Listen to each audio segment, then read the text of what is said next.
This is Abe Freetanzer from Awards Radar, and I'm thrilled to be speaking with Simone Ashley about her role on Bridgerton. How are you, Simone? Yes, I'm really well, thank you. How are you? I'm good. I'm good. Thank you. So, when did you first hear about Bridgerton in any form? I would say when it was released, Christmas 2020, but mainly I started hearing it in January in the new year. I was filming on another series, and I just remember sitting in the car on the way to set with some of my cast members, and everyone would be talking about it. What's the new thing that everyone's getting into? And everyone was talking about how colourful it was and the costumes and um, just how it was really refreshing to see something so romantic that sparks your imagination in that way. So yeah, that was when I first started hearing about it. And were you intrigued or ready just to forget all about it and never think about it again? Bridgerton. Yes. Yeah, of course I was intrigued. I hadn't given it a watch, but I remember by the end of January was when I started getting um, they were interested in me reading for the role. And then yeah, I then I was hooked, and then my curiosity was definitely sparked, and I gave it a watch and read the books, and then did my chemistry reads, and yeah, then I was just in it and kind of a part of the Bridgerton family. Yeah. How do you feel that the books are different from the series? So the books, they're an amazing source of inspiration for Chris Van Dusen, our showrunner, and I think um, what they've done for the series that's contrasting with the books is it's serving the modern day audience and hitting on topics, and it's very forward thinking in the sense it's more diverse. We see more the female characters in particular are much more self-realized and independent, and I think they really are the heartbeat of the show, about what women want and what they were restricted back then in that 18th century society. And I think the difference between the novel and the series is there's 8 episodes of a character's journey or a complicated love story that you can play with. So I think that was the main difference. Chris Van Dusen had to take like the source story and make it something that you would be engrossed in for 8 episodes long. So yeah. Mm-hmm. Yeah, I had the chance to speak with Chris last year about season one, so I appreciated his take on everything and just his excitement about getting to make this. So it's nice to know that going into it. Yes, yeah, he's wonderful. I think he really moved the needle for me, in the sense he wanted an Indian actress to be the female lead of this season, and it's never really happened before. And so obviously I'm very deeply grateful for his ripple effect and having me on his set, because it's moved the needle for me particularly. And I think in Hollywood and in TV and what we see, and hopefully it's a narrative that we'll continue to see and not being normalized. And what appeals to you about the character of Kate specifically? Are you like her in real life? Yeah, I think an actor will always find something that they relate to within a character, and there was plenty within Kate that I related to, in the sense she is quite self-realized, she's very independent, she's quite mature, but she is on a journey, and that's something that all of us can relate to. And when we first meet her, she does seem very like she's got it all put together and that she knows what she wants, and there are elements of that, but what's so beautiful about her is you see her humility and her vulnerability and her being able to be stripped down a bit psychologically, emotionally, and then grow and blossom into a new kind of person. And I think the differences with her is she's an elder sibling and I'm not. I'm the youngest in my family. So there was a lot to play with there that I was really interested in and curious about. And yeah, I think obviously it's a woman within the 18th century and what their priorities were back then and how marriage was a career for them. So yeah, lots of similarities and lots of differences. I also love the way that when Kate first meets Anthony, they just completely bristle. And what was it challenging to be able to work with Jonathan and just be so at odds for so long, knowing that wasn't ultimately where things were going?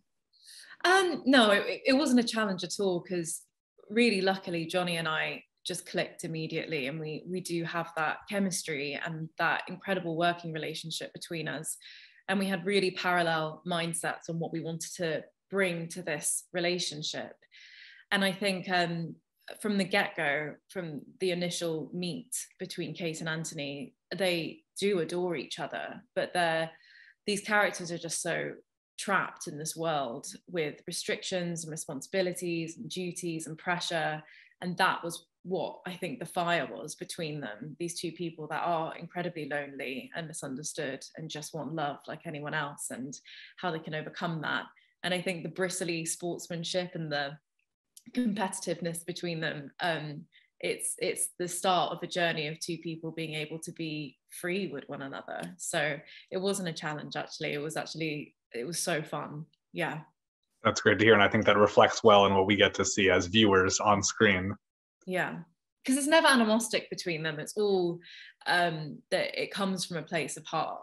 And I think two people, they see themselves in one another. And I think that can sometimes cause a little bit of friction, but they still can't help but be enamored by one another. So yeah, lots of fun playing the bristly sides of it. I also really like the relationship between Kate and Edwina. I especially was impressed by Charithra's work later on in the season, which for anyone who hasn't seen, we won't discuss any of that, but what can you say about working with her? I mean, I learned so much from Charithra. I think I had a really intimate working relationship with her, as we shared a makeup truck together. So we were in the chair from like 4 a.m. till whenever we wrapped. And we didn't really have much time from when we got the roles to when we started filming. So I just was really observant of her work and how she was as a person, and quickly became quite emotionally attached to her as a friend, as an actress I'm working with. And it definitely made me feel so truthful to this feeling of an elder sister just wanting to protect her younger sister, like she's her rock and she's family. And yeah, you see a complete dynamic change between the two sisters, where Kate's the eldest and being protective and kind of steering the ship, and then Edwina coming to her own and strengthening her and owning her voice as a woman, and Kate kind of having to learn about that and learn lessons from what was her younger sister that she thought she was, teaching lessons to all the time. So yeah, I thought what Chris did with that storyline was incredible, and it gave us so much to work with, and such a shift in the dynamic by the middle of the series. Yeah. I also want to take a moment to highlight the work of Shelley Kahn. She was an actress who I knew from a number of shows like Liar and Terra Nova before this, and I was really excited to see her, but I think she also ended up having a smaller role than I had hoped, even though there are some really great moments for her in the middle of the season. Yeah. Mm-hmm. She's such a beautiful person to work with, as a friend. I think, Shelley, Charithra and we did become our own little family, and it was so fitting because we were new to the series, and the Sharma family are new to the Bridgerton Society in this season. So it was quite authentic what we were feeling and how we were working together.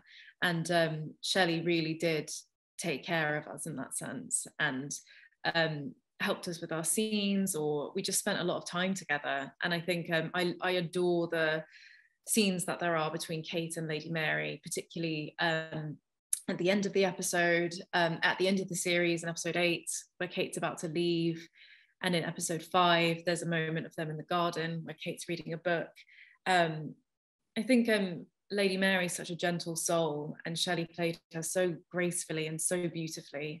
And it's such a contrast to the rest of the characters that we see within the Ton, that are quite front-footed and aggressive, in the sense they want to get the dowry, or they want to get the marriage, or it's a lot of time and a lot of pressure. But what Shelley brought to Lady Mary was that sense of patience and a lot of emotional intelligence that I could relate to quite a lot. And I think that's what without Lady Mary, there would be no Kate or Edwina. So yeah, could write a whole dissertation on what it is to be a mother. And Lady Mary and Shelley played Lady Mary so wonderfully. Yeah.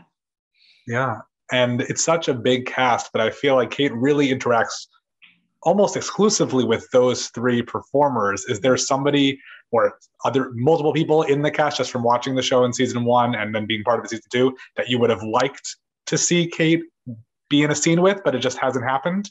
Yeah, I think, well, we saw a few scenes between Eloise and Kate, and in the books, their friendship really develops, and Kate and Eloise have a lot in common in that sense. So I'd love to see, I would have loved to have seen more scratched beneath the surface in their friendship.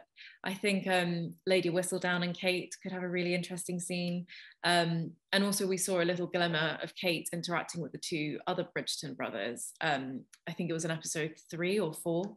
I think, yeah, Kate, as much as she's a bit of a lone wolf, she does love being a part of the Bridgerton family, and they're so sporty and competitive, and that kind of, you know, tactile sibling relationships between them. And I think Kate does really yearn for that.